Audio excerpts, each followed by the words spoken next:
Online racing games. They have been around for a number of years, and yet the open world variant, or dare I say the more massive type of online racing game, has largely eluded us racing gamers. That was until The Crew burst onto the scene after its announcement in 2013 and then subsequent launch on multi-platforms December 2nd, 2014. Developed by Ubisoft Ivory Tower and published by Ubisoft themselves. The Crew had all kinds of speed and momentum on its side, both in and out of the game, able to impress its audience even if critics were a bit harsh on it. It would even get 2 whole expansions before Ubisoft would transition to a sequel which surprised the fanbase. While this wouldn't be an issue even with MMORPGs or virtual worlds, like The Crew is often compared to, but without live servers you couldn't even play co-op or single player due to how always online functioned. Ubisoft would, to the surprise of many, even more so, even after promising not to, shut down The Crew much later, in 2023. They would even delist the game, making it unable to be acquired by new players at all, and thus unplayable, period. Gamers would answer back though, with the Stop Killing Games initiative led by YouTuber Ross Scott or Accursed Farms, challenging Ubisoft to bring an offline mode to the game for at least some chance to preserve the game in some form. While the future of The Crew is very much in a clouded state, this is perfect for the Death of a Game series, a series where we take the largest contributing factors to a game or company's death through utilizing a timeline of events and a series of clues, all culminating in a final deduction, every detective's favorite moment where we crack the case. The Crew has seen 2 sequels since, with both also being always online too, but both also having offline modes. So while the future of The Crew in general doesn't seem to be quite bleak, The Crew 1 is dead. Literally.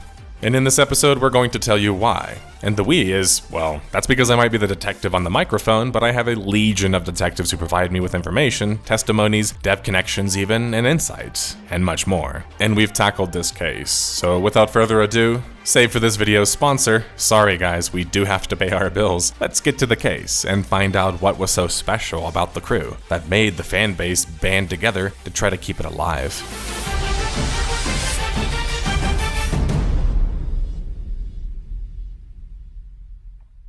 I would like to welcome this video's sponsor, Monly. Monly is a top 5 language learning app with over 125 million users. With this app, you have access to 41 foreign languages from 33 native languages. This results in 1,320 language combinations. Monly also provides real-time feedback and helps you improve your pronunciation quickly without the need for a human teacher to schedule with. But you also have lessons and audio materials from native speakers to ensure you are still getting an authentic and correct accent formation. Because Monly is hands-free, you don't need to only focus on it, you can do other house chores or activities. Best of all, Monly is practical, so you can know that the lessons that you are learning will actually be ones that you can use in your everyday life. Monly is currently hosting a exclusive limited time Black Friday sale for my community, providing a 96% discount for lifetime access to all languages. You can access this sale by clicking the link in the description or going to monly.app/nerdslayer. Thanks for sponsoring this video, and detectives, make sure to show Monly some love. The story begins with the forming of a new Ubisoft division in Lyon, France, in September of 2007. The developers responsible for the V-Rally series, Test Drive Unlimited, and even a spin-off NFS title on PlayStation at a previous company, Eden Games, were now tasked with building a new racing game. A multiplayer racing game. This is relevant because Test Drive Unlimited also had a multiplayer component that was dubbed a MORE, or Massively Open Online Racing Game. This made the game in many ways an always online game. This would allow you to play even the single player and multiplayer, though they still made a distinction between the 2 modes. Test Drive Unlimited also had a massive map, so you can see that a lot of the inspiration from that game would lead to The Crew later on. Led by an experienced team and powered by Ubisoft, newly formed Ubisoft Ivory Tower would have all the wind on their bumper. Surprisingly, the writing could have been seen, in a sense, very early on, as it is quite common in these cases detectives. The Crew would be announced by the new team in June of 2013 with an announcement trailer, and many of the top comments seem excited, but are quite negative in some cases about the graphics that were showcased in the game. Now, graphics snobs always have existed in all video game genres, but graphics slobs are very prominent in racing games, where the graphics are basically a part of the core experience. To contrast this, in MMORPGs or even just most virtual worlds, if not all of them, graphics are usually not the main focus unless the game is an MMORPG, like Phantasy Star or Monster Hunter World. The crew, when announced, was announced in like a stealth-like fashion, where you breadcrumb after the announcement trailer and teasers, and then kind of hope that builds the hype cycle. Now, information videos would come later on, but the issue with doing this is that the format doesn't really work in virtual worlds or even most multiplayer circles, because it does a poor job of explaining the job, choosing a target audience and growing them in their community. And finally, it doesn't do much to explain why your game looks the way it looks before people are critical of it. Now, as I have already kind of stated, the crew does actually have some pretty informative videos that they put out before the game came out. The problem is that they're a very big contrast between what the actual cinematic and gameplay footage is, which means that it's hard to kind of combine the two together. What I mean is that the crew coming out as a multiplayer racing game with a massive open world should have been front and center. So calls and complaints about graphics first and foremost weren't so prominent, or at least wouldn't be so valid. The other red flag early on was the announcement of the same month, quietly I might add in our defense as gamers, that the game was actually sold as always online. Well, at least it was announced that it was always online, and it seemed like most people, including me, missed this announcement. Always online is significant because it led to the death of the crew eventually, as you will see by the end of this episode. But more than that, it has led to the death of many other games, including even single-player games entirely. In always online games, if you turn off the servers, you can't even play the game, single-player wise or not, let alone the multiplayer parts. It's already made video game preservation difficult, at least in the case of virtual worlds, and in this case, even more difficult, with all kinds of games now being capable of being killed and killed quickly. It's not just virtual worlds that were worried about dying, now it's even single-player games. The crew would navigate through its early announcement into a quiet closed beta sometime the following year, July 21st of 2014, coinciding with a major video game detail release concerning what the game was about and how it functioned. Crew would be an interesting blend of story missions, group content, car customization, and a free roam mode with your friends, all online, always online. You would also have car and race types such as dirt, street, or more that would come out later, meaning that the crew was more than just one kind of racer, while also managing to boast a massive open world that modeled itself after the United States. At least this was how it was described in closed beta, when revealed. Rock Paper Shotgun, who got their hands on the game during this time, agreed with my premise. They even went on to make a further point that the standards initially revealed seemed kind of impossible to live up to. I find the map disappointing. It looks a lot less like an open world United States and more like a Far Cry Island, Watch Dogs Chicago, or an Assassin's Creed City. The scale has increased, but the fast travel options and clusters of activities suggest that the places in between won't be quite as interesting or as expansive as I've hoped. It also means that when you have fast travel, and this applies to any online game, let alone virtual worlds, your chances of encountering players always decrease. And in the crew, you could literally teleport anywhere, making it actually much harder to encounter players because of that. While this might seem quite critical for closed beta, this is a core gameplay loop problem, driving around and participating in the world. If the world wasn't anything to snuff at and largely skippable, then the crew would be more akin to a classic Ubisoft open world with much wasted space and copy-paste objectives, and less of an MMORPG or MMO racing RPG or more as Test Drive Unlimited was called. Now, to be fair, the crew was originally reported as an open-world racing game RPG that was also online, keyword being reported. If you actually listen close to the closed beta walkthrough from 2014, you'll hear that from Ubisoft the horse's mouth, they had ambitions of it also being an MMORPG. It's an MMO, meaning you'll be playing online with friends and strangers on a single server. Or an MMO racing RPG. This was incredibly ambitious, and very likely a large reason why the crew had so much hype behind it. Now, RPS made a pretty good point about the role-playing thing. They would state that they didn't understand why the crew beta video kept using the term role-playing game when they didn't think that it matched up with whatever they were trying to showcase. As the RPS article would state, in this case it seemed like RPG just simply referred to leveling up and unlocking loots and missions. But there was also more to it than that. Like, what was your actual role in the equation of the world?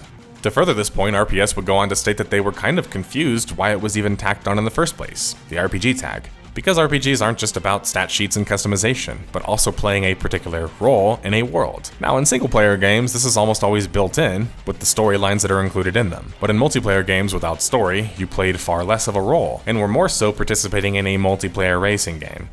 Now, online RPGs and virtual worlds combat this by giving you a lot more things to do than just fighting things, or in this case, just racing things. If the role of the player in the crew was merely to just be a mission starter without any actual permanence or world evolution, the crew would feel more like a lobby racer than one with a contiguous world.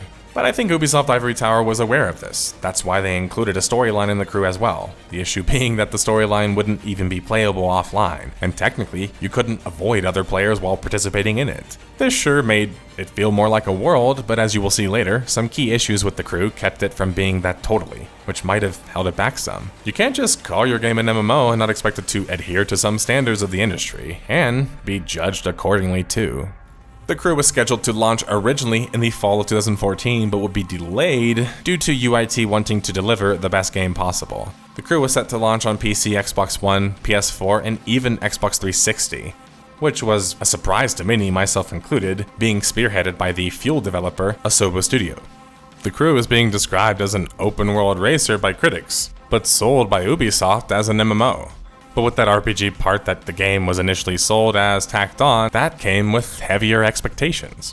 Role-playing ones. But The Crew was closer to PSO's MORPG design than a MMORPG design, or even closer to just an open-world racer. In The Crew, the biggest bomb yet to be dropped for many players was the fact that the game only allowed for 8 players per server instance, and 4 in a crew at a time. That meant that this idea of The Crew being anything more than a corporate or morpg was impossible. But even then, was The Crew better suited as a corporate or morpg, without many of the role-playing elements present, or perhaps a better curated open-world racer? This is a common question surrounding The Crew, or at least The Crew 1, even pre-release. But 8 players wouldn't constitute an MMORPG, which would translate to poor or misleading advertisements, and worse, a conflicted design. I'll elaborate. People just think sometimes it's just words, right? But take this photo from the walkthrough video, pre-launch in The Crew. This is the US map that shows dozens of players across an entire map all participating, seemingly, in content and activities simultaneously. This gives a world vibe and gives the vibe that perhaps The Crew was indeed a massive world, not just by scale literally, but by population density too. What was ultimately delivered wasn't quite that, and it wasn't exactly clear to players from the start that things would go that way, a common theme with The Crew. The closest that the game got to this was having ghosts that you could race against, or times that players would have around the map that you could place and beat those times. This was a far cry from the idea presented originally. Now, my own negativity aside, The Crew was pushing boundaries still and opening up the imaginations of many, myself included, on what could be possible for a racing game online. I should say, in the virtual world space, racing games aren't very common, and haven't had the best releases or track record. That means that many of us virtual world gamers who like racing games don't have much to play besides things like GTA 5, which came later. Now, the funny thing about that is that the GTA series was never made for racing, and yet eventually became an online racing game. The Crew, though, had reached 1 million players by closed beta, showing that there was some serious gear behind the idea of an open-world multiplayer racing game still. The open beta for The Crew would take place November 20th, 2014, revealing The Crew to many more thousands of players around the world. The Crew would launch on Xbox, Xbox 360, PlayStation 4, and PC globally December 2nd, 2014. The Crew had an awful lot of hype behind it, which likely explains the more lukewarm response it got despite being seemingly still liked by its audience. The Crew on aggregate review website Metacritic would score a 61 out of 100 from 60 different critics, and a 5.4 from user ratings, though many of these user ratings from users reflect more recent happenings. Still, the critical response wasn't very impressive, so let's dive into some of the reviews to figure out why. GameSpot would score The Crew a 5 out of 10, rating it quite mediocrely. The largest issues presented in the review were due to the game being always online, as we outlined in the beginning.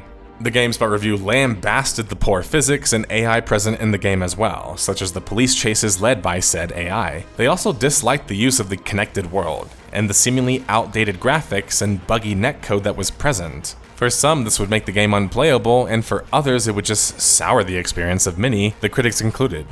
Eurogamer seemed to put much more trust into what The Crew would, or could be, without the chains of its issues at launch. While they echoed many of GameSpot's sentiments, they would rate the game much higher at an 8 out of 10, stating that it's a game that you probably want to try at some point. Due to, as explained, being able to traverse the American continent in a way never done before. Eurogamer would also detail the severe grind in The Crew, which was obviously geared towards trying to make money off of microtransactions that motivate you to buy your way out of the grind. Very typical in free-to-play games or MMORPGs.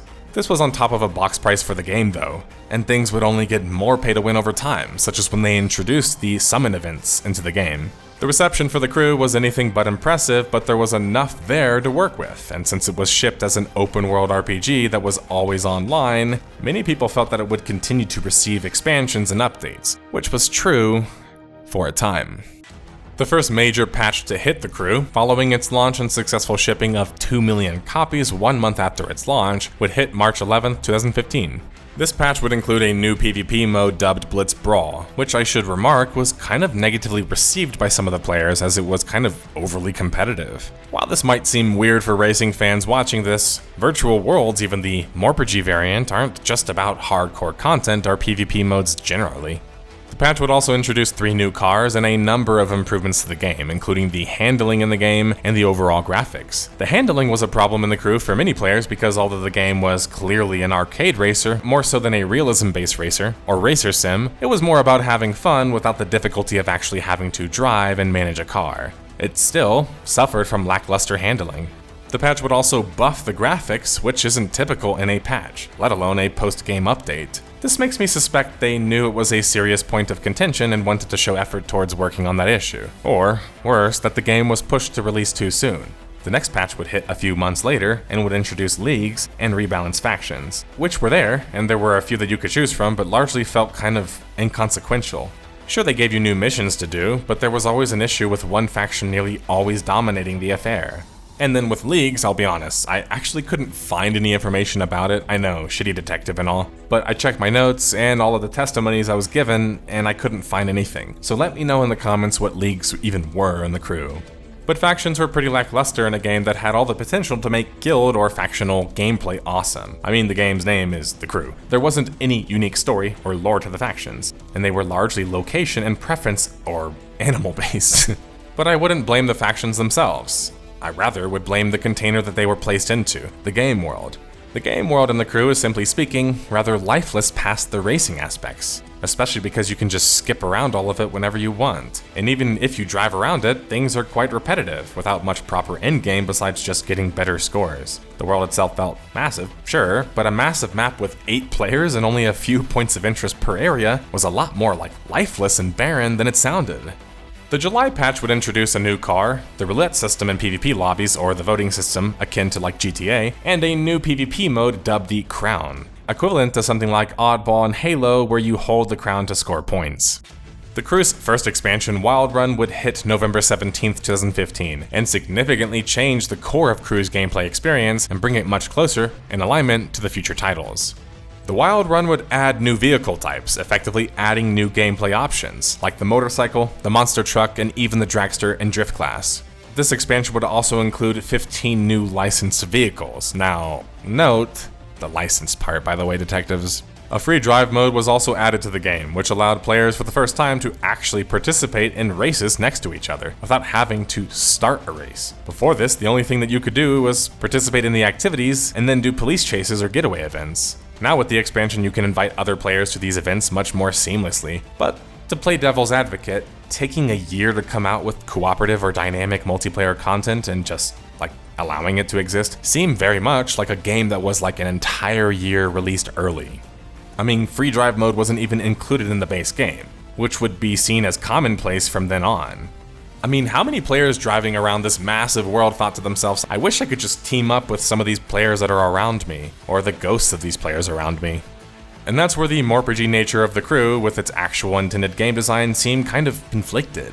The only way you could do that is if the player was in your server instance, and sometimes players had issues getting their friends to join their server unless they were in their crew, which would then only be limited to 4 players, and even then, trying to find the other 7 players on a massive map was difficult.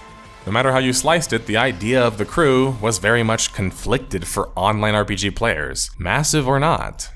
The December patch would introduce key binding to the PC audience, which sounds a bit comical to say out loud, but here we are. The major patch meant to accompany the Wild Run expansion would be the January 14, 2016 update. This update would introduce the Summit mode, a mode with monthly rewards where players could try to win exclusive vehicles by placing the best time. Monster trucks would get a bit of an update too, as well as photo mode being introduced to the game for the first time. Now, if it's clear, the Wild Run expansion was taking the WoW progressive release approach, where it would take months for the features promised with the expansion to actually release. For example, free mode took an additional few months and would release with the March of 2016 patch instead. How long the crew would manage to get out of updates would prove to be very crucial for maintaining a live audience, and an important thing to consider for an always online racing game. By this time as well, the success of the crew had been felt globally, despite its lukewarm reception, with the game reaching up to 5 million players. These sorts of numbers would nearly guarantee more development, or, like what happened next, a sequel. But before that sequel, the crew would release one last expansion, this one dubbed Calling All Units, which was an expansion to the police chase mechanics of the game. The expansion would also present a max level increase, new diamond parts, which were top of their class, which in Ubisoft's defense were part of the game regardless if you had the expansion or not, preventing the expansion from being completely pay to win. Alongside the cop chase mechanics being expanded, as well as the missions you participated in with them, would be the inclusion of 12 new story missions. The story in the crew might have been cliche, but it wasn't so bad, and besides the annoying prelude that you basically are locked into, and then you couldn't even explore the world while you're locked into it, it was a relatively fun experience. The problem being, it wasn't just the boring tutorial that plagued the early game. The early game was also just slow-paced and would take a solid few hours to get to the good stuff, like getting your hideout. Contrast this with something like Burnout or Need for Speed, which have much better introductions and faster-paced ones. The difference was quite stark in my opinion. Calling All Units is a mostly forgotten expansion, even though it did a lot more in the way of story content than the previous expansion. But part of me speculates that's because both expansions are serving kind of different audiences. The first seems more geared towards PvP racers, and the second to the rest. I don't know if going for such divisive content designs with expansions was the best idea. It's probably why in the virtual world realm, most expansions don't do that. They go for both. It makes the game feel disconnected in some parts, but that's kind of a theme of The Crew 1 to be honest. It has a massive map without enough players to populate it. It's a next-gen racing game that doesn't look like one graphically, really. And it's supposed to be about dynamic world content that you can experience with your friends, and it was only partly that. The Crew 2, a sequel, would be announced in June of 2017. This would be 3 years after the launch of The Crew 1, which was sort of standard fare for a multiplayer online game even amongst racing games, but not at all normal for an MMO. In fact, historically, there's only been maybe 2 examples like this before, and both sequels flopped due to their close proximity and differences in design. The fear here was, like most Western online sequels, after the launch of the second title, the first would just be abandoned. The issues there being that players were invested into that game and world, especially because you sold it as a world. They expect at the very least for that world to remain operable, which would become a serious point of contention in the future. The Eastern approach of continuing to update previous titles while also updating your new shiny sequel has shown, at least in the virtual world realm, to be the most de facto effective plan, with Lineage 1, MapleStory 1, and Dungeon Fighter Online being my major examples and still being complete major players in the virtual world space. I think there's a serious issue in betraying the trust of your audience in this sense too, because sequel or not, shiny or not, it's still the same franchise and thus fanbase. You don't want to completely piss off a portion of it, even if they don't make you that much money yet or right now. It's a difference between just treating your audience like customers and treating them like a part of the community of your game. The latter makes you money too, and it makes you more money in the long term, which kind of fits how the game was being sold, right? While some figured the sequel wouldn't immediately lead to a major transition away from the Crew, or at least hoped as much, within a year after the announcement, Ubisoft would admit as much in a Steam update June 2018. In the press release, Ubisoft would state that they had desire to focus all of their attention on the sequel, and put the first game into what they were calling kind of like a maintenance update cycle, or mode. Ubi would even go as far to promise that the game would both no longer receive updates, and yet they would ensure players that they would not be shutting down the servers for the Crew 1. If only that were the case, right? Later that same month, Ubisoft Ivory Tower would launch the sequel, The Crew 2, June 29th, 2018. And I don't want to spend too much time talking about the title as it will likely receive its own death of a game someday too, offline mode or not, but The Crew 2 was considered by most, critics and players included, to be an improvement to the first title. Some of the cited reasons for this are, well, improved graphics, more gameplay and racing styles, and a smaller but more curated map that felt closer to a classic open-world racing game and less of a pseudo-MMO. While it's hard to find some hard data on the sales of The Crew 2, let alone The Crew 1, it seems like The Crew 1 was very successful financially, issues or not, selling nearly 10 million copies, while The Crew 2, despite being dubbed an improvement, seemed to have only sold about half of that. While I can't exactly answer why, I will say that the franchise as a whole, despite its critical reception, has been quite successful as a whole, totaling over 15 million copies or so sold with just the first 2 titles. The Crew 2 was successful enough to warrant yet another sequel, this time dubbed The Crew Motorfest. Motorfest was much better integrated as a sequel, allowing you to import your cars from the previous game. It also took The Crew 2's advancements and improved upon them, choosing Hawaii as a location, which allowed them to yet again hyper-focus on a smaller but curated world or zone. Motorfest would then launch around the same year, reaching even more critical and audience success than the previous titles, with an impressive 76 out of 100 score, which means that Ubisoft Ivory Tower was getting better at their idea, with each title even. Well, based on the Crew series, technically speaking, Test Drive Unlimited offered more licensed cars, featured an absurd amount of land, and also was better received critically than all 3 of these games. This was awesome for Crew fans, well, or at least the fans who were okay with it being more of an open world racing game and not delivering on the initial promises of it being an MMO racing game. But that aside, which I feel your pain there guys because I feel similar, I very much would like to see The Crew 1 fully realize. Sure, a racing MMO, with more than just 8 players racing around, that would be sick, to be simple. But the numbers don't lie. Ubisoft reported that Motorfest was smashing the first 2 titles' growth rates, and this was largely off the back of the game being less massive and more of a traditional open-world racing game.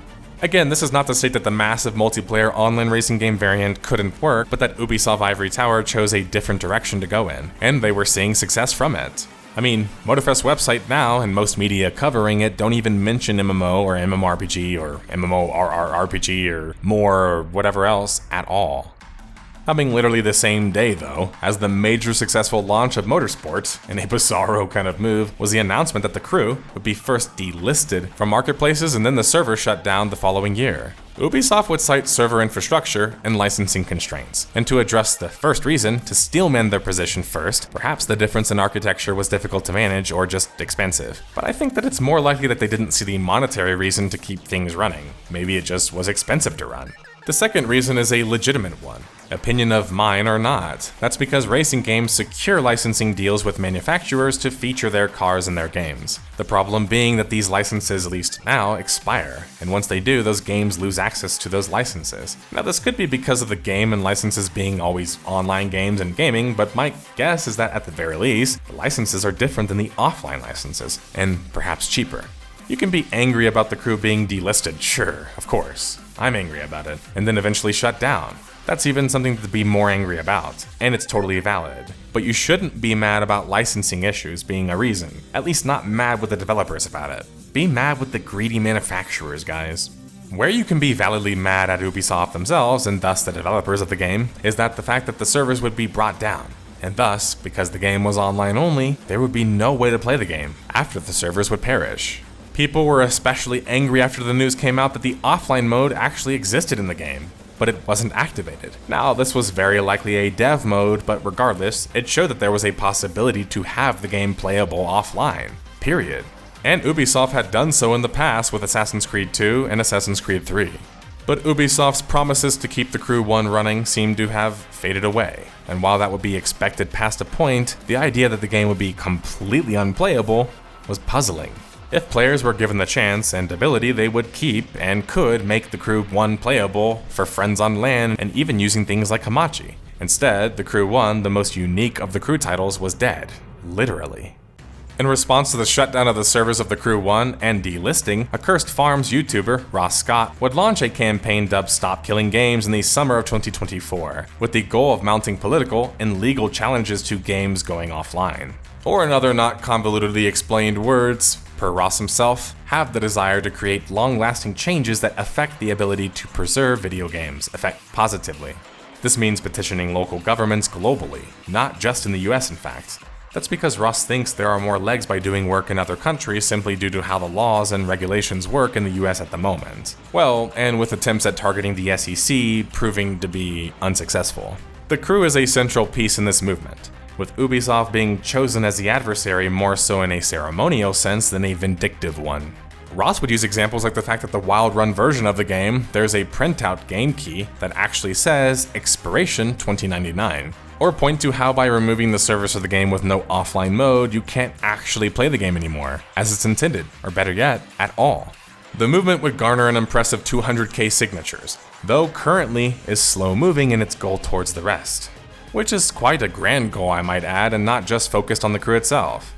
But it's an absolutely crucial one, for the preservation of virtual worlds and online-only games like this one, which as my channel has showcased, I'm in absolute support of. I go a step further and think that once you bring your servers down, you should relinquish your game to the public domain. But baby steps. Let's start with allowing a game to be playable, period, in some fashion first. Following the negative publicity, Ubisoft would make The Crew 2 just $1 and promise different approaches with it, and Motorfest, including the fact that both games would have offline modes included.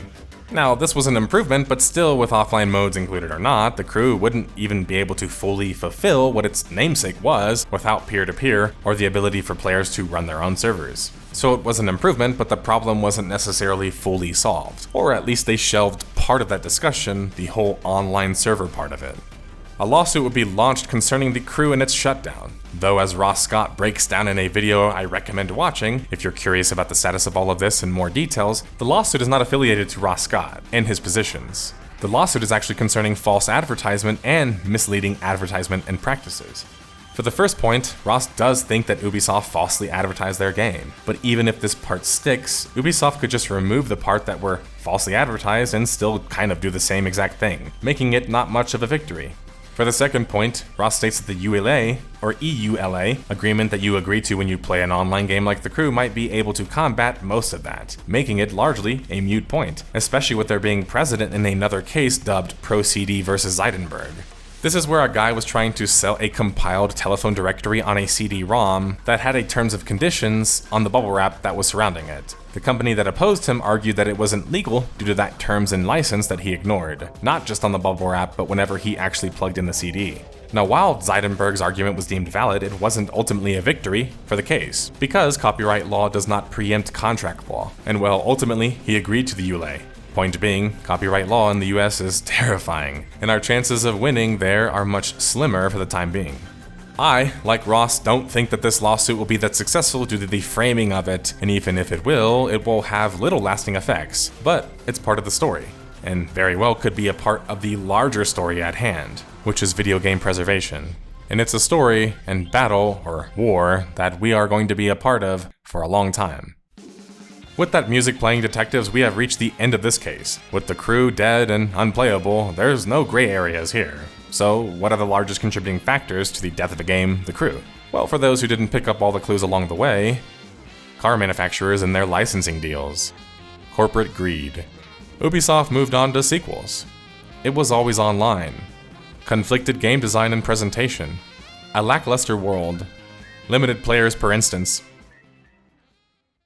The legacy of The Crew 1 might be able to live on despite being seemingly forgotten by Ubisoft with the success of their two new titles. More so because of the community behind the game though, and those banding behind it in an attempt to preserve the game in some fashion. It's honestly quite inspiring for me. I wish this sort of thing existed back when virtual worlds were dying in the early 2000s. But that's why it's important we support movements like Stop Killing Games, because it's not just about preserving The Crew, it's about preserving multiplayer games and virtual worlds, and in some cases even single-player games from facing certain death. If your game has value in it, you will have an audience willing to try to keep it alive, at all costs. That's gamer passion, everybody. Fueled by Mountain Dew and Doritos. Now, The Crew might be dead, but it continues to live on in spirit as a franchise, and in the hearts of many of those who hope someday it will see life again. Thanks for watching.